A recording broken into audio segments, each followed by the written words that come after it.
Okay, honestly, best video game soundtrack of all time and best fucking song made for a video game of all time.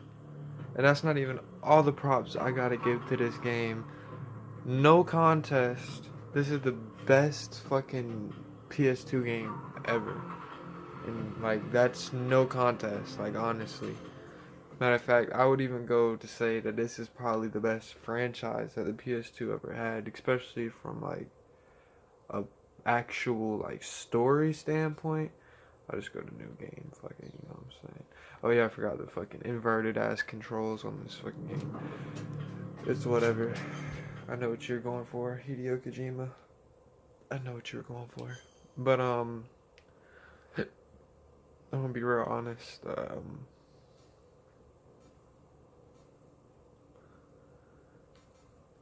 I like the second one. I know everyone hated that thing, but what do y'all think? I mean, honestly, I just got done a few days ago beating this, cause like for the first time, and which may be why I'm so biased on it being so good.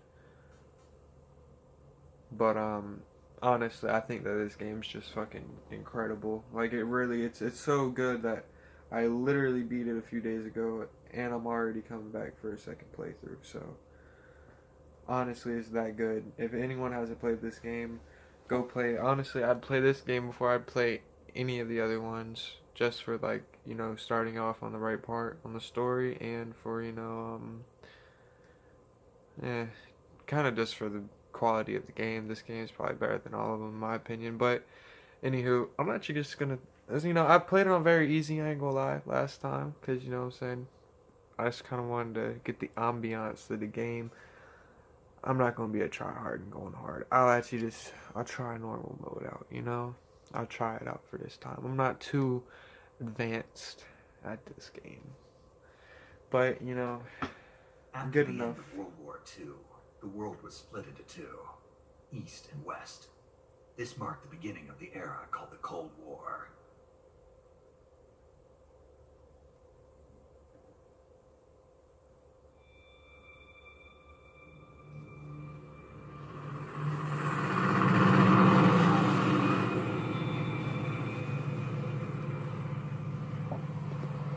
Barely see what the hell that even is on this screen, huh?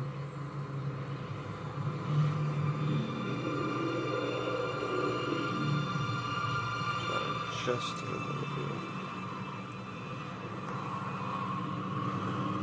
Hopefully I don't make it worse by adjusting it, but I really want y'all to see this scene. So if you picked I like Metal Gear Solid 2 as a little questionnaire thing that they did. If you pick the second one, which is if you actually know about the series, everyone hated the second one. If you said you liked it, he'll make you play as Raiden for about 3 seconds. Which really is not Raiden, it's just a mask that looks like him, which strangely comes back into play later on.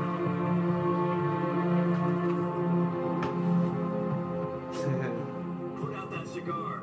Yeah, Raiden. Connecting oxygen hose to interior connector. Put on your mask.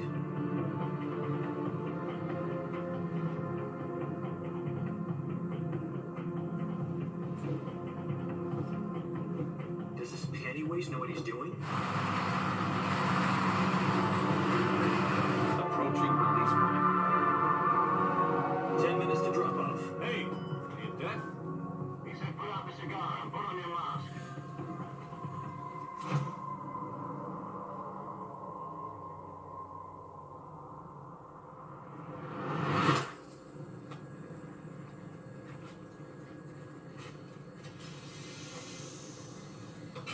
Depressurization complete. Checking oxygen supply. 6 minutes to drop off. Opening rear hatch.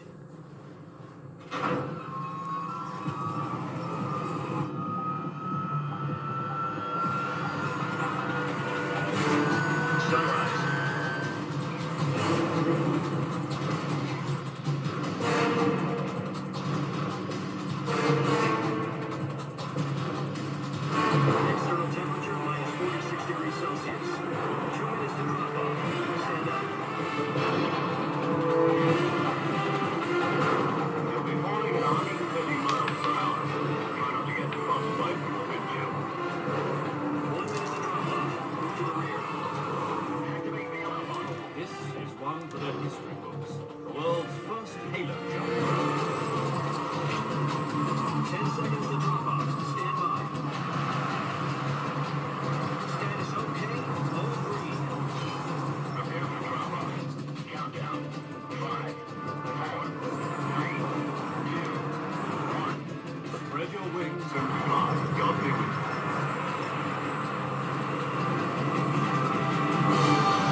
Boom.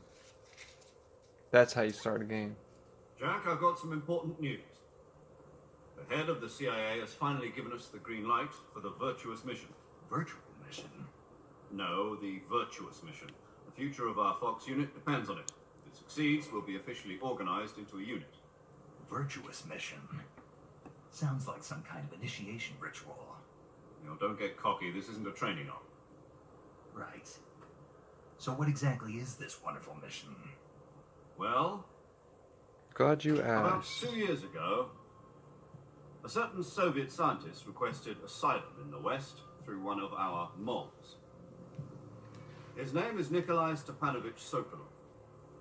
He's head of the OKB-754 Design Bureau, one of the Soviets' top-secret weapon research facilities, and the East's foremost expert on weapons development. Sokolov? Isn't he that famous rocket scientist? The very same. On April the 12th, 1961, the Soviets achieved the first manned spaceflight in history. The Earth was blue, but there was no God. Well spoken.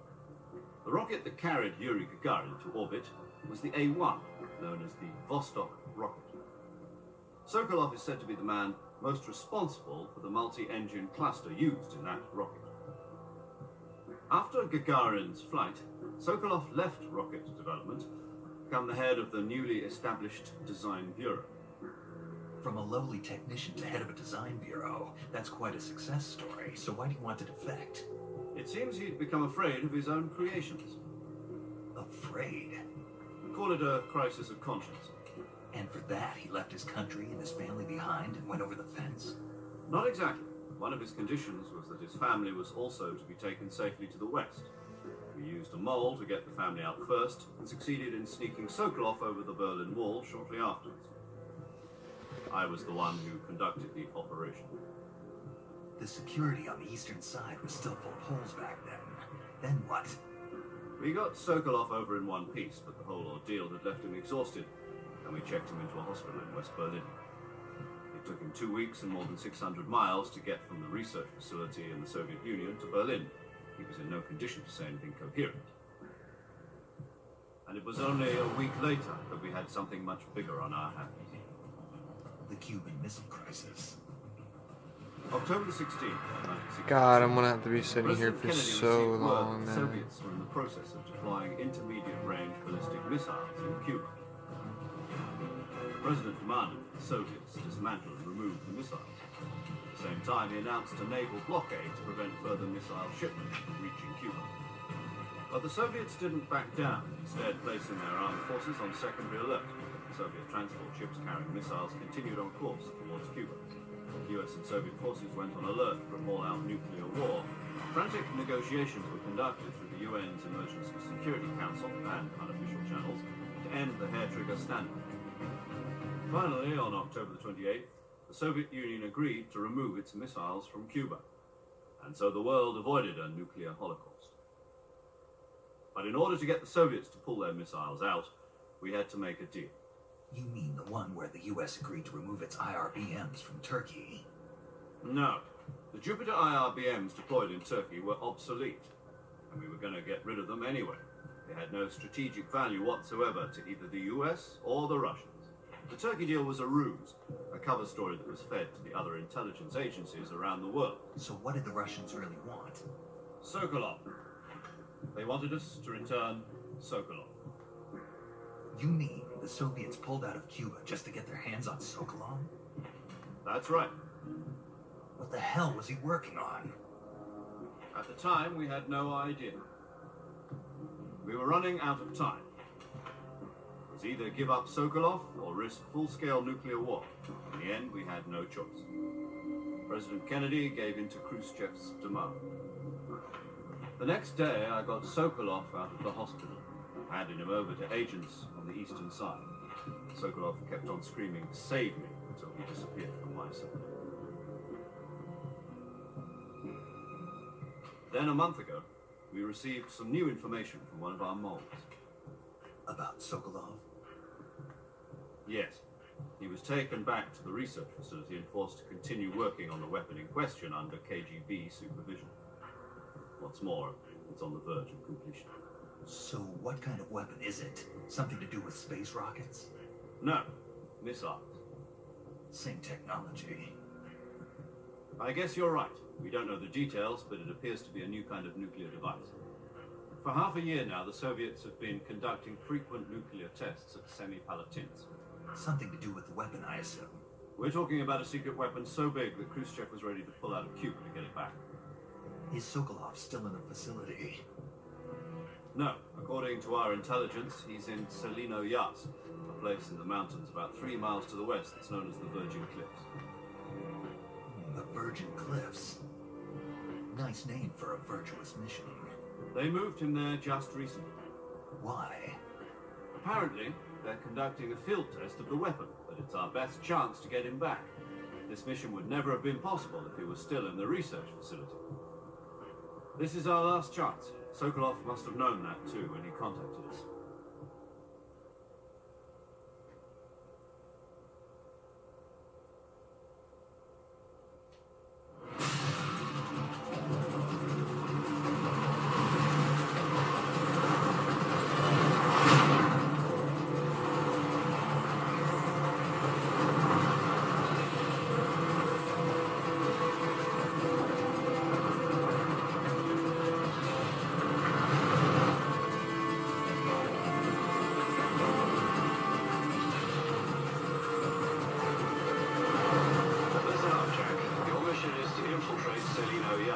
Soviet mountains, ensure the safety of Sokolov and bring him back to the West.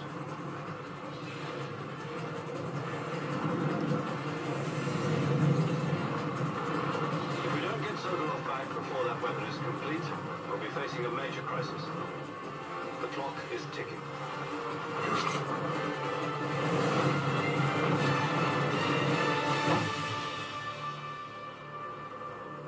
Once we've confirmed the rescue of Sokolov, stand by at the recovery point. A recovery balloon will be dropped at that point. Helium will be pumped into the balloon to inflate it. The process takes about 20 minutes. Once it's complete, the gunship's arm will latch onto the balloon and pull it up. The floating surface-to-air recovery system. I'm familiar with the theory. Take it easy. It's been combat-proof. Do you think Sokolov is up to it? The shock will be less than during a parachute jump, and the arm can handle up to 500 pounds. So you're planning on going over the border in a single combat tower? She's equipped with 2 6-barrel 20mm Vulcan cannons, as well as 2 40mm machine guns. Sounds like she could hold her own against a battalion of tanks. Even with the fuel in the reserve tank, we're facing a 4-hour time limit. If all goes well, it shouldn't take more than a few hours. Home in time for dinner. But if anything goes wrong, you'll be eating dinner, breakfast, and all the rest of your meals in the jungle.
Anyway, stay tuned for part 2. It'll be pretty soon, honestly, because I just had to get that first part out of the way so y'all could see the whole beginning and intro part, you know.